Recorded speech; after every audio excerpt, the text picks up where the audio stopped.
देखा आपने, this is my achievement. लोग कहते हैं कि जो आप टॉप सीक्रेट्स शेयर कर रहे हैं, क्या आप वो खुद भी फॉलो कर रहे हैं? यस, मैं उनको फॉलो कर रहा हूँ and this is my achievement. Fine कि मेरी कंपनी है जिसकी ब्रांड प्रमोशन देश के सर्वश्रेष्ठ क्रिकेट कप्तान और कोच जो बीसीसीआई, जो पूरे विश्व का सबसे महंगा क्रिकेट कंट्रोल बोर्ड है, उसके 10 साल वो प्रेसिडेंट रह चुके हैं and he is doing my company brand promotion and this is my achievement. Right. और मैं और भी कुछ अपने अचीवमेंट्स दिखाता हूँ। ये देखिए, ये the CEO India business magazines है, जिन्होंने हमें 2019 में इंडिया की बेस्ट 30 कंसल्टेंट का अवार्ड दिया हुआ था। देखिए, इनकी मैगजीन्स में ये पब्लिश हुआ है। और मैं दिखाता हूँ आपको। ये देखिए, the prime site India business magazine, जिन्होंने हमें 2020 में द सीईओ इंडिया डिक्लेयर किया हुआ था और हमारी कंपनी को टॉप 10 की रेटिंग दी हुई थी।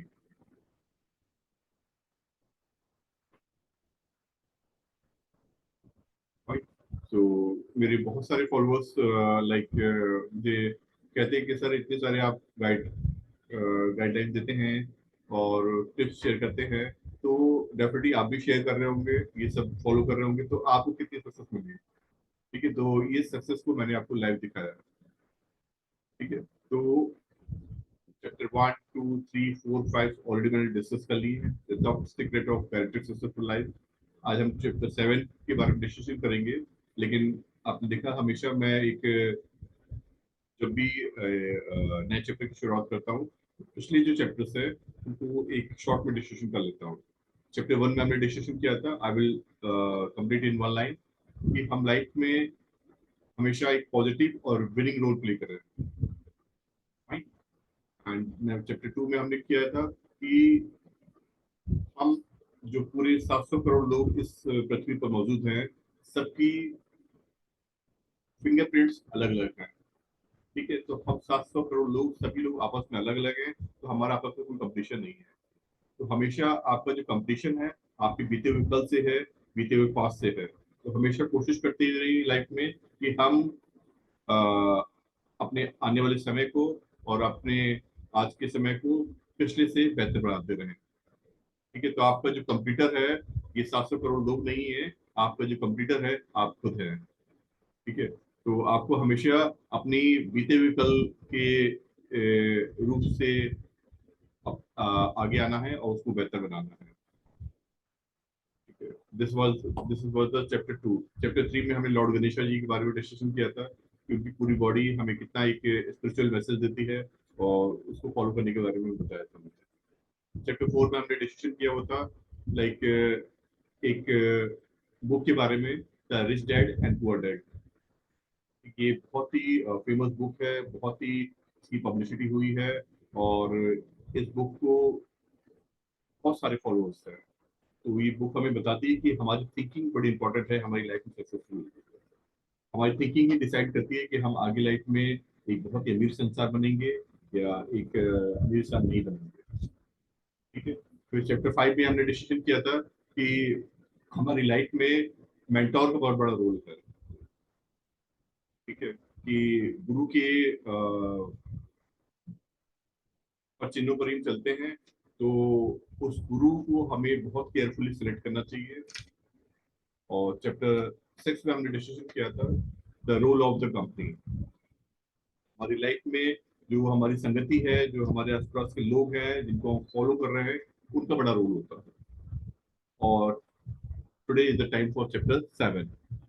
ठीक है, तो आज हम चैप्टर 7 में डिस्कशन करेंगे the role of bad time in our life. ठीक है, तो लाइफ में हैप्पी टाइम तो आता ही आता है और उसको खूब एंजॉय करते हैं।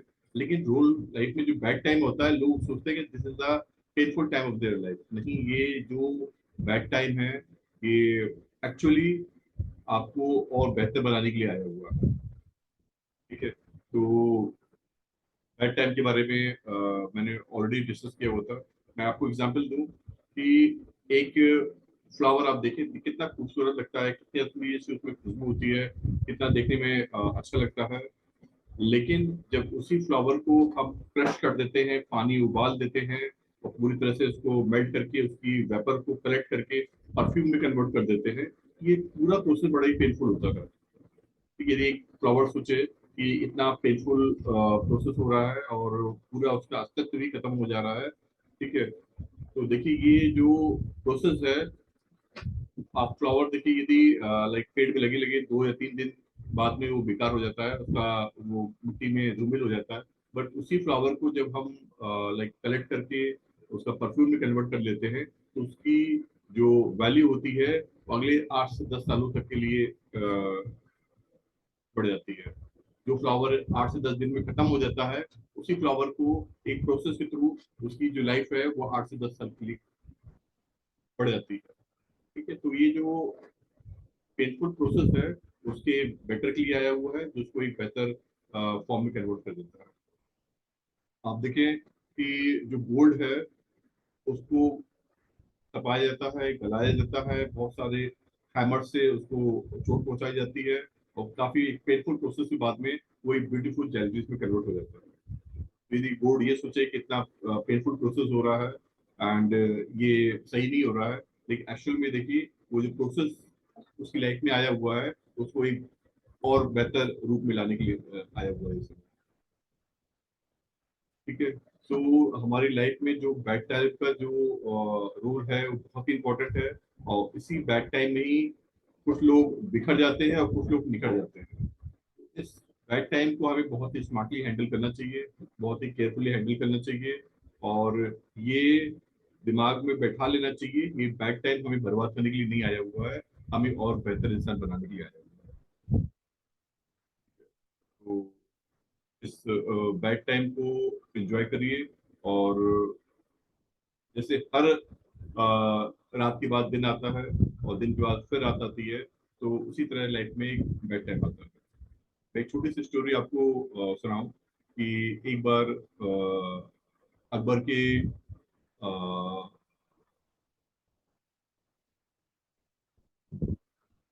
हाथ पे चोट लग जाती है। ठीक है, और बीरबल आते हैं और उनसे कहते हैं कि देखो वो लाइक मुझे कितना पेन हो रहा है। बीरबल कहते सर ये तो पेन है वो ठीक हो जाएगा। और उसी टाइम अकबर काफी परेशान भी होते हैं, क्योंकि उस समय तमाम विदेशी लाइक राजा उनके ऊपर अटैक कर रहे होते हैं, तो वो बड़े डिप्रेशन में होते हैं। तो अकबर बीरबल उनको एक छोटी सी पर्ची देता है और कहता है कि सर आप इस छोटी सी पर्ची को रख लीजिए और अपनी अंगूठी में इसको नगीने के नीचे रख लीजिए। ठीक है, तो अकबर पूछा ये किस लिए? इससे लाइफ में जब बहुत ही खराब टाइम आए तो उसको एक बार देख लीजिएगा, और लाइफ में जब बहुत ही अच्छा पल आए तो भी एक बार इसको देख लीजिएगा। तो अकबर कहता ठीक है, क्योंकि वो उस पर बड़ा ट्रस्ट करते थे तो उन्होंने उसको उसी इंस्ट्रक्शन को फॉलो किया। तो एक बार की बात है, अकबर का जो विदेशी दुश्मन थे उन्होंने अटैक कर लिया और काफी उनका राजपाट जो है छिन गया और काफी वो दिक्कत में थे। तब उन्होंने बीरबल की याद आई, तो उन्होंने पर्ची निकाली तो उसमें लिखा हुआ था कि दिस टाइम विल गेट पास, ये समय एक दिन निकल जाएगा।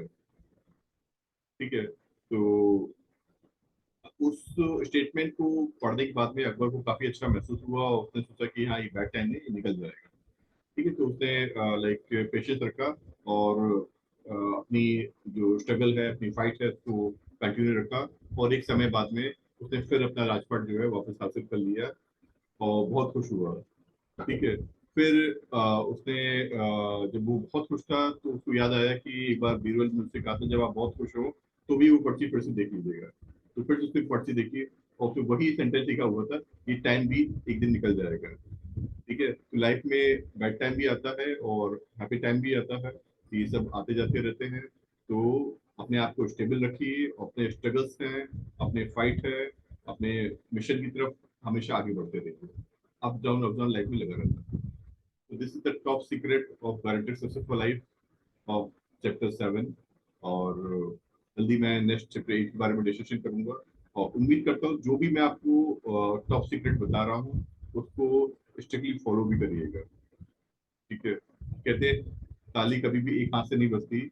ठीक है, उसी तरह से जो नॉलेज है यदि उसमें इम्प्लीमेंटेशन नहीं हुआ तो नॉलेज बेकार है। ठीक है, मैं एग्जांपल दूं कि यदि आपको समोसे खाना है और आपने गूगल से उसको देख लिया कि हाउ टू मेक समोसा, समोसे को कैसे बनाया जाता है, तो आपने नॉलेज तो गेन कर ली, लेकिन जब तक उसको इम्प्लीमेंट नहीं करेंगे तब तक वो समोसा आपको फिजिकली रूप में मिलेगा। ठीक है, तो नॉलेज को प्राप्त करना और उससे ज्यादा इंपॉर्टेंट है उसको इम्प्लीमेंट करना। ठीक है, तो होपफुली जितने भी टॉप सीक्रेट्स हैं आप उनको फॉलो करेंगे और मेरी नेक्स्ट वीडियो के लिए वेट करेंगे। Okay nice, thank you, bye.